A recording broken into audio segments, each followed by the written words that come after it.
Presidente, Senhor Primeiro-Ministro, Senhoras e Senhores Membros do Governo, Senhoras e Senhores Deputados, a discussão e aprovação do Orçamento de Estado constituem um marco político singular no nosso debate democrático. Um marco que assinala opções e escolhas com alcance direto na vida das pessoas, das famílias e das empresas. Um marco que determina o rumo e o futuro da comunidade, da relação entre o papel do Estado na organização social com a contribuição de cada cidadão. Um marco de afirmação das políticas públicas na prossecução de mais justiça, mais equidade e mais igualdade de oportunidades. Mas um debate do orçamento, sendo tudo isto, não pode desligar-se da realidade política e social em que tem de se enquadrar anualmente.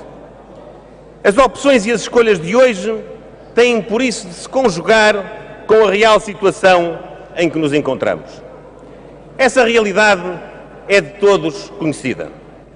Portugal acumulou déficits, habituou-se a viver com déficits excessivos e foi financiando esses déficits com a contração de dívidas.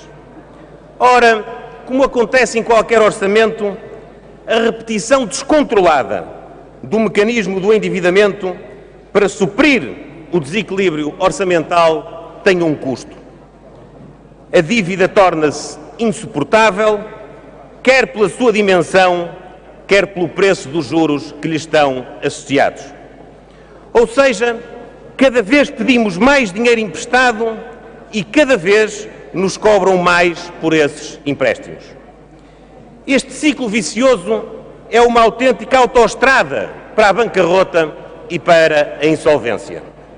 E esse caminho, senhoras e senhores deputados, desde 1995, teve dois condutores especializados em dívida, em despesismo e em déficit: António Guterres e José Sócrates.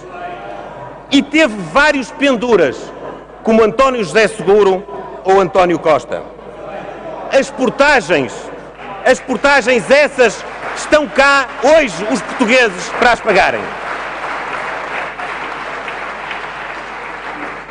Apesar de nos terem dito que a viagem era gratuita, a fatura, nós hoje sabemos, é dolorosa e é extremamente pesada.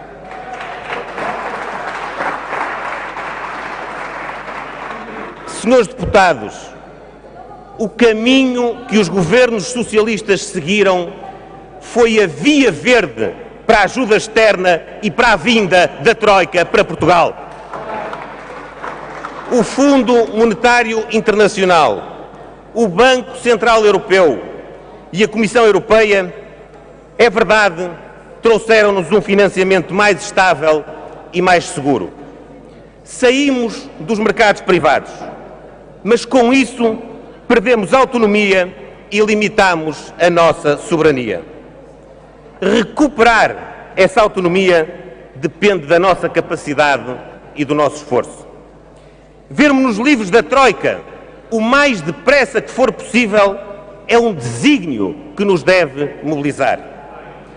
Isso impõe tenacidade, impõe rigor e impõe uma atitude firme, quer nas políticas de consolidação orçamental, quer na ambição das políticas de estímulo ao crescimento económico. Senhores deputados, entre 2005 e 2011, a dívida pública cresceu de 90 mil milhões de euros para 174 mil milhões de euros. Em 2005, pagávamos cerca de 3% de juros num empréstimo a 10 anos. Em 2011, pagávamos cerca de 8%. No orçamento de 2005, os encargos com juros da dívida eram de 4 mil milhões de euros. No orçamento de 2013, estes encargos são de 7,5 mil milhões de euros. Senhores deputados, esta verba é brutal. Os juros da dívida constituem hoje queiram ou não queiram, o maior ministério do país. Só os juros custam mais do que o sistema de saúde ou o sistema de educação. Que Estado social é este, senhores deputados?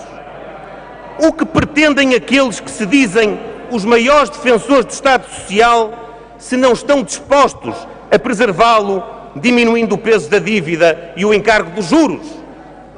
E neste particular, senhores deputados, é bom relembrar que o governo português, fruto do crédito que conquistou e do reconhecimento das suas políticas, já conseguiu não só diminuir as taxas de juro nos mercados secundários, como poupar nos empréstimos do programa de assistência cerca de 800 milhões de euros nesses encargos. Estes juros, convém lembrar, tinham sido negociados pelo governo do Partido Socialista. E a diferença está à vista face àquilo que foram os resultados da intervenção do atual governo. São 800 milhões de euros, senhores deputados.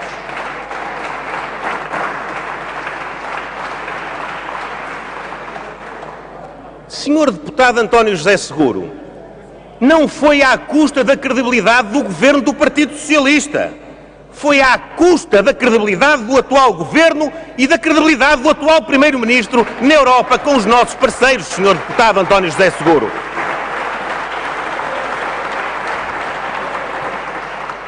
E sabem, senhores deputados, o que significam estes 800 milhões de euros? Significam, por exemplo, o equivalente ao valor arrecadado com a sobretaxa extraordinária em sede de IRS em 2011. Significam, por exemplo, o valor mobilizado para o Programa de Emergência Social em 2011 e em 2012. Significam, por exemplo, a totalidade da despesa com o abono de família em 2011. São estas as comparações que o Sr. Deputado António José Seguro não quer fazer, senhoras e senhores deputados. E, senhores deputados, se o Governo não tivesse mudado em 2011, o que é que nós tínhamos hoje em Portugal? Tínhamos obras para construir o TGV, tínhamos obras para construir um novo aeroporto, tínhamos novas autoestradas, tínhamos novas parcerias público-privadas. Era isto o caminho que o Partido Socialista defendia quando era governo, senhoras e senhores deputados. Era esta a opinião e a opção, quer do engenheiro Sócrates, quer do deputado António José Seguro. E era esta a opinião dos deputados que se sentam agora naquela bancada, senhoras e senhores deputados. Se o Governo não tivesse mudado, de que é que estávamos hoje a falar? Estávamos a falar de mais dívida, de mais juros, de mais faturas. Senhoras e senhores deputados, estes políticos e outros que o apoiaram são os pais biológicos do aperto que Portugal vive hoje. Estas dívidas, estes juros e estas faturas são a verdadeira origem da austeridade que hoje temos que efetuar em Portugal. E a pergunta que tem que se fazer é a seguinte: é esta a outra receita que o Partido Socialista quer apresentar ao país? É esta? É este o outro caminho que preconiza o deputado António José Seguro? Provavelmente ele agora dirá que não. Dirá, não estamos a falar disso. Isso é melhor até fazer de conta que já passou. Agora o que interessa, ainda aqui o disse há pouco, é termos menos austeridade.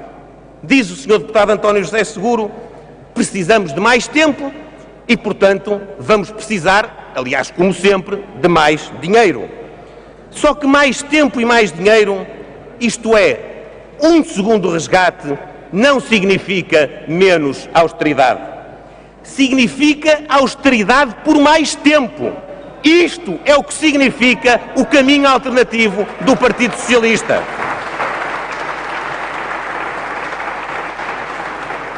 Significa ausência de liberdade orçamental.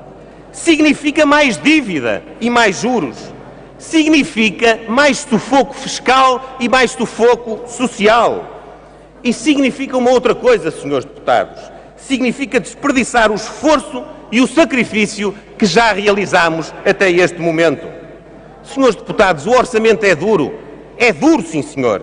O orçamento é exigente, sim, senhor.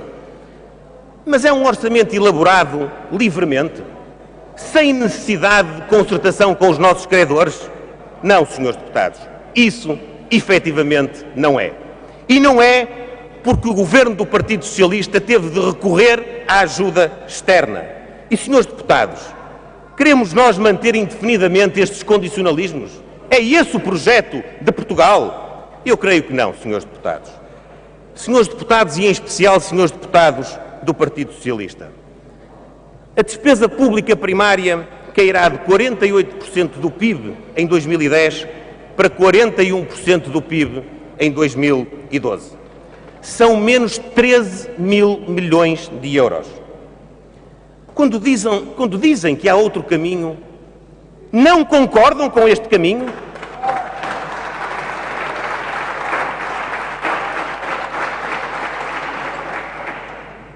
Só este ano reduzimos cerca de 1.000 milhões de euros em despesa com consumos intermédios.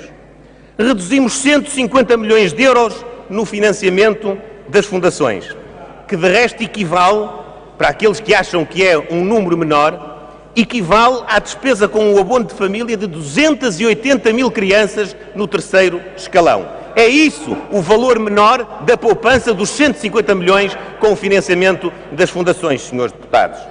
Mas poupámos 180 milhões de euros nas rendas da energia. Poupámos cerca de 500 milhões de euros em juros, 650 milhões de euros em medicamentos no Serviço Nacional de Saúde, 620 milhões de euros na renegociação do CREN, 1.334 milhões de euros nas parcerias público-privadas, a que se vão acrescentar mais 250 milhões no próximo ano. Senhores deputados, quando dizem que há outro caminho, não concordam com este caminho e com estes cortes na despesa? É isso aquilo que querem dizer ao país?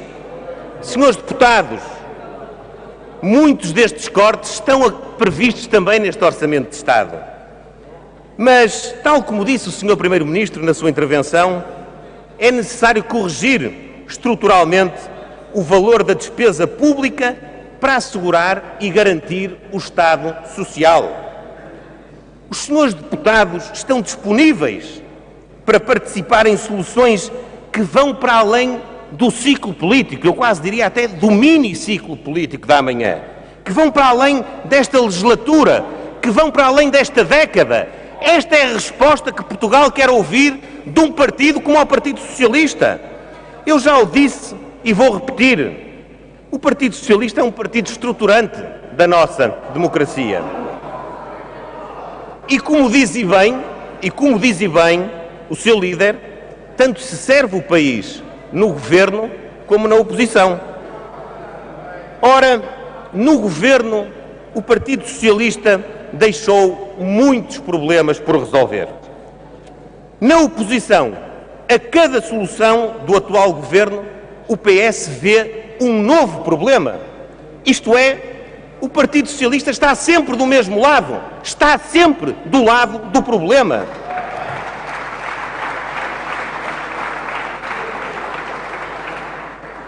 E veja-se o exemplo deste orçamento. O deputado António José Seguro começou por dizer ao país que só definia o seu sentido de voto depois de conhecer a proposta. Mas anunciou que votava contra antes mesmo de a conhecer. Nós sabemos, senhor deputado António José Seguro, que este orçamento é impopular, nós sabemos. Mas o Partido Socialista apresenta alguma alternativa viável ao seu conteúdo? Flexibilizadas que foram as metas do déficit, que política orçamental defende o PS? Qual é a política orçamental do Partido Socialista? Quais são as despesas e em que montantes é que o PS propõe cortar? É preciso que o país saiba onde é que o PS quer cortar despesa e quais são as receitas que se propõe cobrar. Onde é que estão as receitas que o Partido Socialista propõe para poderem ser canalizadas para o Orçamento Geral do Estado?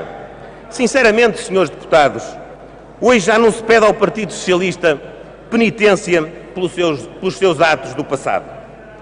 Hoje pede-se decoro, pede-se humildade, mas, sobretudo, pedia-se que pudesse arregaçar as mangas e trazer soluções para os problemas do país.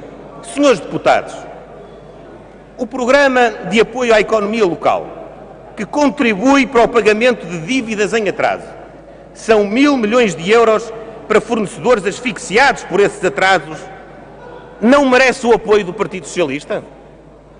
O pagamento de 1.900 milhões de euros de dívidas na saúde, dos 3.000 milhões que os governos socialistas nos deixaram, não merece o apoio do Partido Socialista? A guerra à burocracia na economia, no CREN, no licenciamento industrial, também não merecem o apoio do Partido Socialista?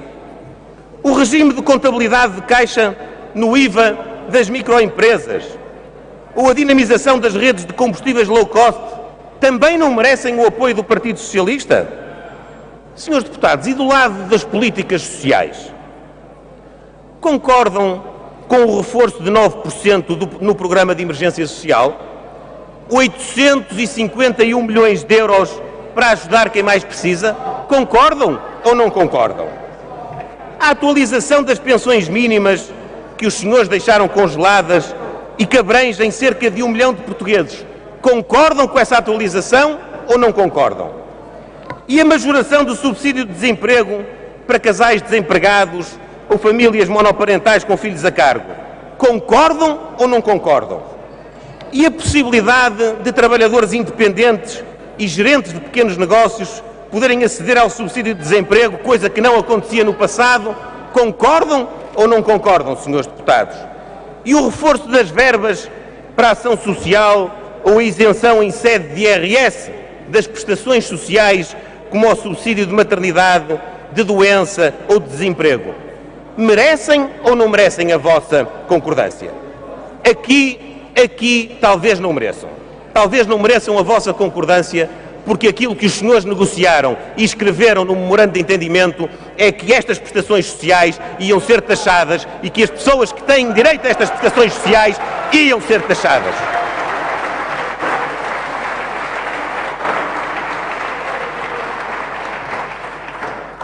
E, finalmente, senhores deputados, as tributações solidárias, adicionais para pessoas singulares e coletivas de maiores rendimentos e a modelação dos cortes de um subsídio na administração pública que isenta 90% dos destinatários pensionistas, reforçam ou não reforçam a equidade fiscal, senhores deputados?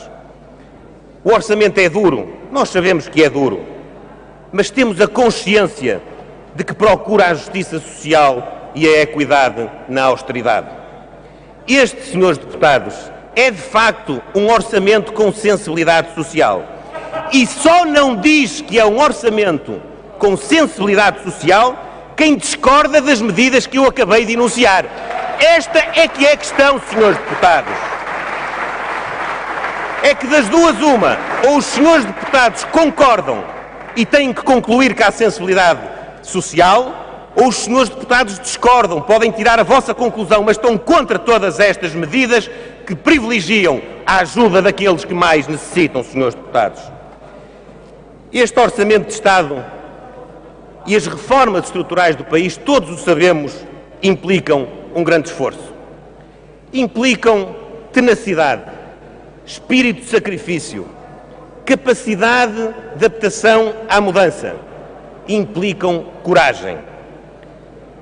Mais do que o Governo, os deputados da maioria ou da oposição, mais do que a nossa capacidade, que temos de a ter naturalmente, vejam o exemplo das nossas empresas e dos seus trabalhadores. Com o país em recessão, com a Europa estagnada e alguns dos nossos parceiros comerciais tão ou mais aflitos do que nós, com as limitações de financiamento, com a concorrência de outros blocos comerciais hoje mais pujantes e comercialmente bem mais protegidos. Com todas estas adversidades, as empresas portuguesas conseguem fazer crescer as nossas exportações acima de 10%. Conseguem crescer na Europa e conseguem crescer, sobretudo, fora da Europa. Conseguem aproveitar o mundo lusófono e, através dele, chegar a novos mercados. conseguem atingir um excedente histórico da balança comercial, conseguem corrigir fatores estruturais do nosso endividamento externo, o que significa, na prática, maior financiamento da economia, conseguem aproveitar as medidas que, em boa hora, se têm lançado para estimular o setor exportador. Ora, senhores deputados, nós podemos não ver todos da mesma forma a luz da esperança nas opções políticas que tomamos. Mas olhemos para a energia e para a capacidade das nossas empresas exportadoras, de quem as dirige e de quem nelas trabalha. E nessa altura não podemos divergir. O país é capaz, as empresas e as pessoas de Portugal são capazes. Esta adaptação à mudança, esta vontade inquebrantável de vencer, este espírito de conquista, de descobrimento, está de facto no nosso código genético. Hoje, como há 600 anos, temos de enfrentar novos desafios, temos de procurar novas oportunidades, temos de ultrapassar as tormentas. Os velhos do Restelo, esses, já na altura desconfiavam, já na altura desdenhavam, eram pessimistas e descrentes por natureza. Nós respeitamos, mas a nossa opção é outra. Nós saltamos para dentro do barco. Nós queremos e vamos cumprir a nossa missão. Nós queremos e vamos cumprir a viagem de Portugal. Sabemos que há outros que vão saltar fora do barco à primeira dificuldade. Não é o nosso caso. A força de Portugal não merece a nossa desistência. Os portugueses não merecem a nossa desistência. Os nossos filhos e os nossos netos não merecem a nossa desistência. E nós não vamos desistir. Muito obrigado.